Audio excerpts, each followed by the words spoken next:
El vampiro es quizá la figura monstruosa más popular que existe junto con los zombies o los fantasmas, ya que la idea de una persona no muerta que sigue entre nosotros para comerse nuestra sangre resulta hasta nuestros días muy aterradora. El mito del vampiro por supuesto que tiene sus orígenes miles de años atrás en viejas leyendas y mitos, no específicamente en alguna parte del mundo, sino más bien alrededor de todo el globo, con diferentes representaciones en diferentes culturas. Quizá la figura vampírica más popular es Vlad Tepes, mejor conocido como Vlad el Empalador, un príncipe rumano de hace casi 600 años que se hizo popular por matar a sus enemigos atravesándolos con un palo como si fueran brochetas, y que según algunas leyendas bebía su sangre, pero esto último no es más que un cuento a decir verdad. Tepes dio origen más tarde a la figura de Drácula. Al igual que en la historia y en la literatura, el vampiro es muy importante dentro de la cultura cinematográfica, por lo que en este video hablaré brevemente de la historia del vampiro, su evolución a lo largo de los años y su concepción actual. Casi desde el nacimiento del cine, el vampiro ha estado presente ahí como la figura oscura y aterradora que es. Su primera aparición se remonta a los primeros pasos que dio el cine como industria en el año 1896 con La Mansión del Diablo del reconocido Georges Méliès, en un cortometraje de apenas 3 minutos de origen francés y sin sonido. La historia nos cuenta cómo el diablo en forma de murciélago aterriza en una mansión donde junto con algunos espectros comienza a aterrorizar a sus habitantes. La Mansión del Diablo es considerada hoy en día la primer película de terror de la historia. No fue sino hasta 1913 cuando el vampiro regresó a la pantalla grande, en esta ocasión de la mano de Robert Vignola, quien adapta el poema del vampiro de Rudyard Kipling. En esta historia, a pesar de que el vampiro cinematográfico comenzaba a tomar más forma, carecía del toque sobrenatural, limitándose únicamente a mujeres seductoras en busca de hombres. Fue apenas hasta 1920 cuando Drácula de Bram Stoker se adaptó por primera vez a una producción rusa, que lamentablemente hoy en día no se puede conseguir porque se extraviaron las copias.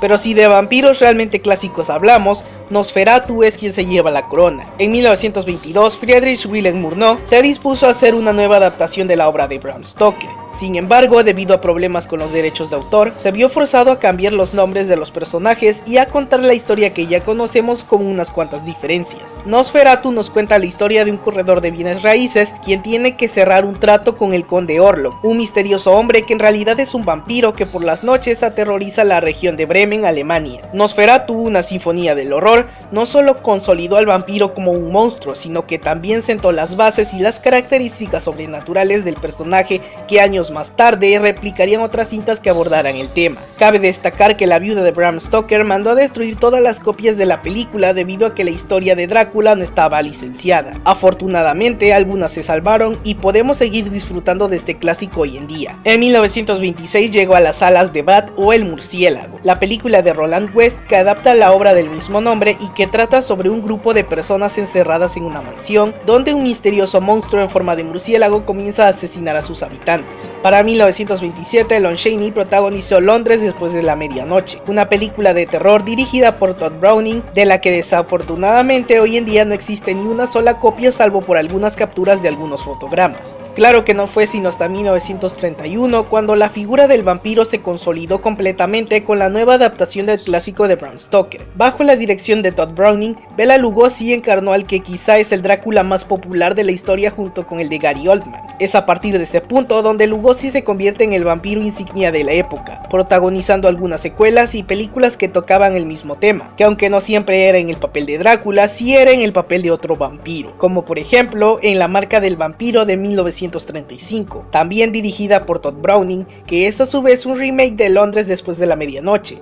la cinta que mencionaba de la cual no había registro. Hasta finales de los años 40, Lugosi siguió interpretando recurrentemente al vampiro hasta que este fue perdiendo popularidad. En 1957, el vampiro sufrió una nueva transformación que sería clave para la figura que tenemos hoy en día en la mente del colectivo mundial: los colmillos. A excepción del vampiro de Nosferatu, los demás vampiros, incluyendo al de Bela Lugosi, carecían de colmillos. Fue la película mexicana El Vampiro la que introdujo esta característica que quedaría impregnada en el personaje para siempre. En 1957 igualmente, la productora Hammer Films estrenó su propia versión de Frankenstein. Debido al éxito taquillero que esta representó, Hammer decidió hacer también su propia versión de Drácula, pero en esta ocasión con el monstruo interpretado por otro actor, quien sería el hoy reconocido Christopher Lee. De 1958 a 1976, Lee estuvo encarnando al conde Drácula en sus distintas apariciones en el cine, y este, al igual que Bela Lugosi, representó una época importante en la historia del personaje. Pero Drácula no fue el único vampiro representativo de aquella época. La condesa Elizabeth Bathory, una importante figura histórica que fue acusada de haber matado a varias personas para bañarse en su sangre, también fue representada en la pantalla grande de la mano de Peter Sadie, también por parte de Hammer Films. Ella, junto con otras vampiresas, entre la que también destaca la adaptación de la novela Carmilla de Sheridan Le Fanu, representó una época donde el vampirismo era representado con tintes más eróticos y sexuales, donde el deseo y la lujuria, además del lesbianismo, formaron parte de la construcción del monstruo, que hasta nuestros días sigue tomando algunas características de estas otras fuentes. A partir de finales de los 70 y principios de los 80, la figura del vampiro perdió algo de fuerza. Sin embargo, para ese entonces ya estaba concebido al 100% como el monstruo que todos conocemos. Algunos filmes estrenados en este periodo fueron Salem's Lot, adaptación de la novela de Stephen King,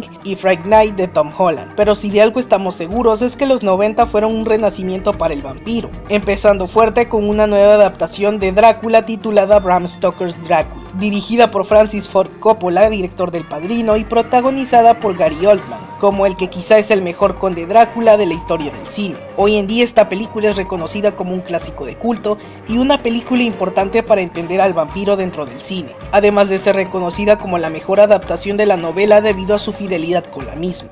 En 1994, Neil Jordan trajo otra que hoy es considerada un clásico, Entrevista con el vampiro, una adaptación de la novela de Anne Rice que reúne además muchas de las características del vampiro de las que hablé antes.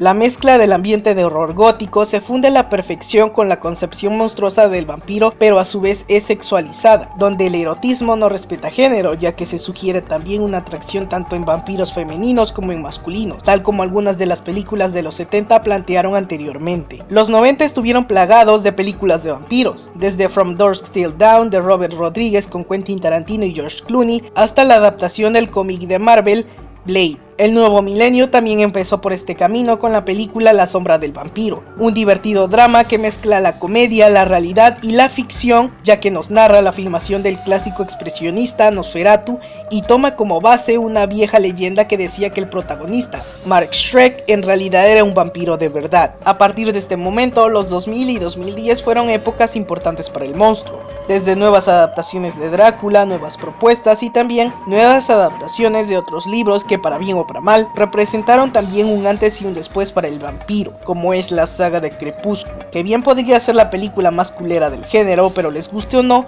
añadió nuevas características al personaje que hoy en día ya forman parte de lo que es un vampiro. Hay muchas versiones sobre este mito, pero cada quien se queda con la que más le gusta, porque si bien hay unas mejores que otras, siempre hay que tener en cuenta lo que es un vampiro más allá de un simple bicho que brilla en la oscuridad. El vampiro es una sombra oscura sedienta de sangre, que no está muerto pero tampoco está vivo. Pero bueno, eso ha sido todo por hoy. No olviden darle like al video si les gustó, suscribirse a este canal para más contenido así y activar la campana de notificaciones para saber cuando subo un nuevo video.